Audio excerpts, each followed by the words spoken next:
உலகெங்கும் கிளைகள் கொண்ட Annamal institute of hotel management and hospital management படிப்பில் சேர்வதற்கான அட்மிஷன் நடைபெறுகிறது.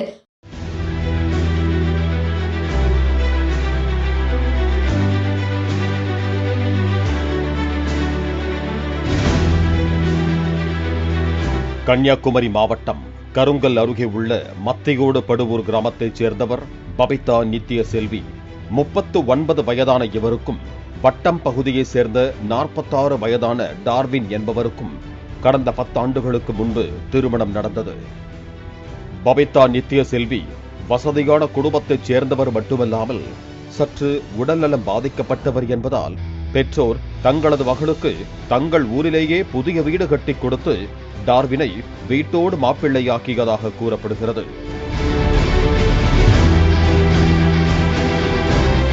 டார்வின் பபிதா நித்ய செல்வி தம்பதியருக்கு 9 மற்றும் 7 வயதில் 2 மகன்கள் இருக்கும் நிலையில் டார்வின் அருகில் உள்ள தனது மாமனார் மாமியாரின் உறவினர் நடத்தும் மர அறுவை ஆலையில் வேலை செய்துள்ளார். கடந்த வெள்ளிக்கிழமை அன்று பிள்ளைகள் இருவரும் அருகில் உள்ள பாட்டி வீட்டுக்கு சென்ற நிலையில் கணவனும் மனைவியும் வீட்டில் தனியாக இருந்திருக்கிறார்கள். சனிக்கிழமை காலை வீட்டுக்கு வெளியே வந்து சென்ற இருவரும் அதற்கு பின் இரவு 8 மணிக்கு மேலாகியும் வீட்டை விட்டு வெளியே வராததால் சந்தேகமடைந்த உறவினர்கள் வீட்டுக்குள் சென்று அறையில் பார்த்தபோது பபிதா நித்ய செல்வி கட்டிலிலும் டார்வின் தரையிலும் படுத்துறங்கியபடி கிடந்திருக்கிறார்கள்.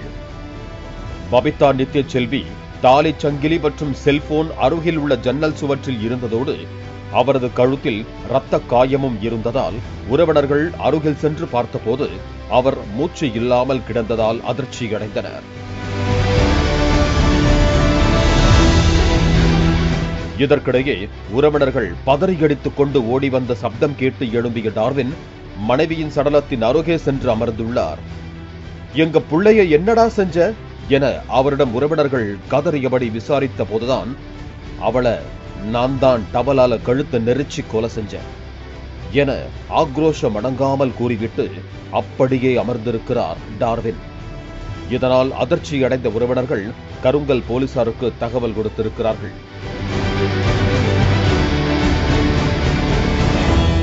இதனையடுத்து அங்கு வந்த கருங்கல் போலீசார் பபிதா நித்ய செல்வியின் சடலத்தை கைப்பற்றி பிரேத பரிசோதனைக்காக ஆசாரிபள்ளம் மருத்துவக் கல்லூரி மருத்துவமனைக்கு அனுப்பி வைத்ததோடு டார்வினை பிடித்து விசாரணை நடத்தினர். விசாரணையில் அதிர்ச்சியூட்டும் பின்னணி வெளிவர ஆரம்பித்தது.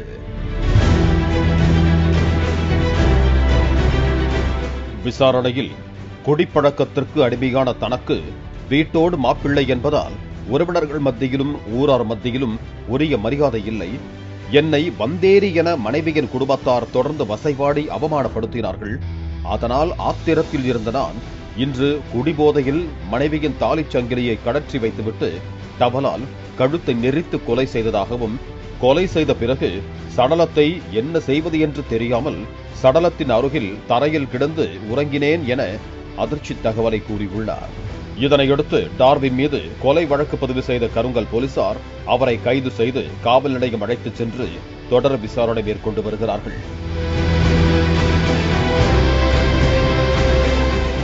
திருமண பந்தம் என்பது கணவன் மனைவி இருவர் ஒன்றாக வாழ்வது.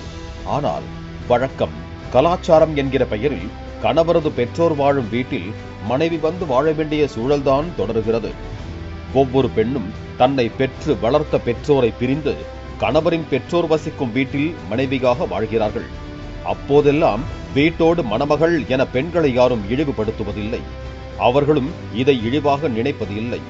ஆனால் ஆண்களை இழிவாக நினைக்க வைக்கிறது இச்சமூகம்.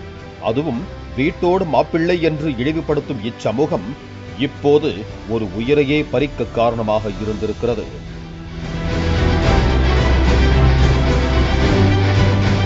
மாமனார் மாமியார் ஒரே வீட்டில் இருந்து அவர்களது தலையீடு இருந்தால் கணவர் டார்வினால் முழுமையாக ஒரு குடும்ப தலைவனாக செயல்பட முடியவில்லை என்று கூறலாம். ஆனால் வசதி படைத்தவர்களாக இருந்த பபிதா நித்ய செல்வியின் குடும்பத்தினர் தங்கள் வீட்டருகே தனியாக ஒரு வீட்டை கட்டி கொடுத்து மகளையும் மருமகனையும் தனியாக வாழ வைத்திருக்கிறார்கள்.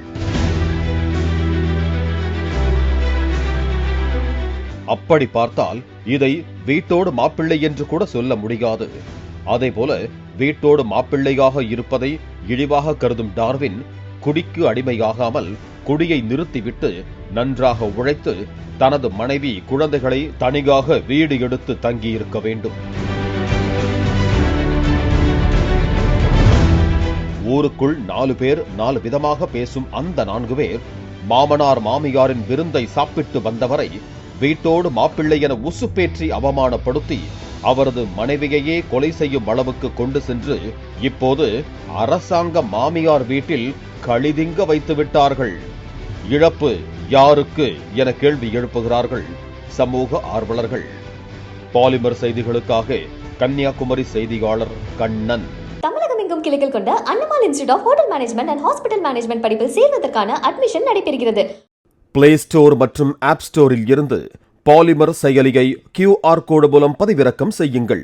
செய்திகளை உடனுக்குடன் பெறுங்கள்.